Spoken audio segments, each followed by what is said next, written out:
Hi bro, మనకు ఈరోజు SLBC గురించి ఉత్తమ్ కుమార్ రెడ్డి ఏమో గత 10 ఏళ్ల టీఆర్ఎస్ పరిపాలన వల్ల డబ్బులు దోచేసుకొని దాన్ని సరిగా పట్టించుకోకపోవడం వల్లే ఇలా జరగాల్సి వచ్చింది. అందుకే 8 నెంబరు చనిపోయారు అని చెప్పేసి అని అంటున్నారు. దాని గురించి మీ అభిప్రాయం ఏంటి?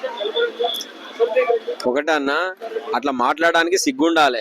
ఎందుకనంటే ఇప్పుడు గత 5-6 ప్రెస్ మీట్లలో కూడా అసెంబ్లీలో కూడా ఇంక్లూడింగ్ కేసీఆర్ గారు ఒక 30-40 సార్లు మొత్తుకున్నాడు, తలకాయ పట్టుకొని మొత్తుకున్నాడు.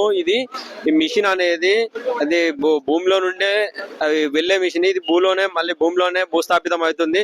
ఇలాంటి మిషన్ కానీ ఎవడన్నా బుద్ధున్నోడు తెలివి ఉన్నోడు ఇలాంటి ప్రయోగం చేయడు అని ఆయన గతంలోనే 5-6 సార్లు అసెంబ్లీలో కూడా చెప్పిన సందర్భాలు ఉన్నాయి.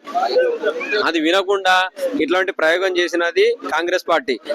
అప్పుడు ఎన్టీఆర్ హయాంలో ఇచ్చినప్పటికి కూడా దాన్ని పూర్తిగా ఈ ప్రాజెక్టు చేసిందంతా కాంగ్రెస్ పార్టీ కాబట్టి దీనికి బాధ్యత కూడా కాంగ్రెస్ పార్టీ వహించాలి. అది కాకుండా ఇంకా ఇలాంటి నిందలను ఇంకా బీఆర్ఎస్ పార్టీ మీద కానీ ఇంకా ఇతర నాయకుల మీద వేయడం అనేది సరికాదు. ప్రభుత్వం బాధ్యత వహించి వాళ్ళకు తక్షణమే వాళ్ళ చర్యలు ఎక్కడి వరకు వచ్చినాయి, ఎందుకంటే సంఘటన జరిగి కూడా 4 రోజులు కావస్తుంది, వాళ్ళు ఉన్నారా వెళ్ళిపోయారా, లేకుంటే వాళ్ళకు ప్రభుత్వం నుండి నష్టపరిహారం ఎంత ఇస్తున్నారు, వాళ్ళకి కావాల్సిన ఏంటిది, వాళ్ళ కుటుంబంలో ఉద్యోగం ఇస్తున్నారా ఏంటిది అనేది ఒక స్పష్టత ఇవ్వాల్సిన అవసరం కూడా ఉంది. ఎందుకనంటే ఇప్పుడు ఒకటండి, ప్రభుత్వ అనేక రకాల ప్రభుత్వాలు మారుతుంటాయి. అంతే, రేవంత్ రెడ్డి కూడా ఏం చెప్పట్లేదు కదా. అదే అంటున్నాండి, ఇప్పుడు ప్రభుత్వాలు మారుతుంటాయి అనేక రకాలుగా. ఒకసారి వీళ్ళు ఉంటారు, ఒకసారి వాళ్ళు ఉంటారు. అంత మాత్రం రాష్ట్ర ప్రభుత్వాన్ని కాదు ఆ ప్రాజెక్టు, అది సెంట్రల్ నుండి వచ్చిన ప్రాజెక్టు కాబట్టి దాన్ని ఇంత నిర్లక్ష్యం చేసి ఇప్పుడు మొన్న స్టార్ట్ అయింది. ఇంతకుముందు కేసీఆర్ హయాంలో ఇలాంటి జరగలేదు కాబట్టి దీనికి బాధ్యత మొత్తము రాష్ట్ర ప్రభుత్వం వహించాలి.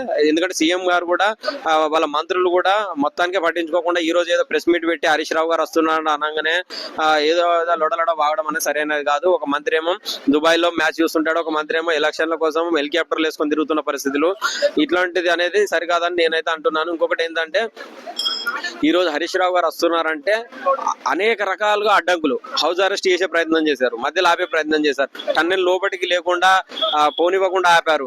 అతను ఎర్రటి ఎండలో మరి ధర్నా చేసి మరి ఆయన అక్కడికి వెళ్ళే ప్రయత్నం చేశారు. అక్కడికి వెళ్ళి చివరిగా అక్కడ ఏం జరిగిందనేది పరిశీలించడానికి కూడా ఇంత ఇవ్వడం లేదు ప్రభుత్వం. అంటే అది ఎంత నిరంకుశ పాలన, ఎంత ఒకసారి మనం అర్థం చేసుకోవచ్చు. ఇప్పుడు టన్నెల్లో చిక్కిపోయిన వారికి మీరు ఏం ధైర్యం ఇస్తారు? ఒకటండి, టన్నెల్లో చిక్కుపోయిన వారికి వాళ్ళు మంచిగా క్షేమంగా రావాలని అయితే నేను కోరుకుంటున్నాను. ఒకవేళ ఏదన్నా జరిగిందంటే దానికి ప్రభుత్వమే బాధ్యత వహించాలని నేను కోరుకుంటున్నాను.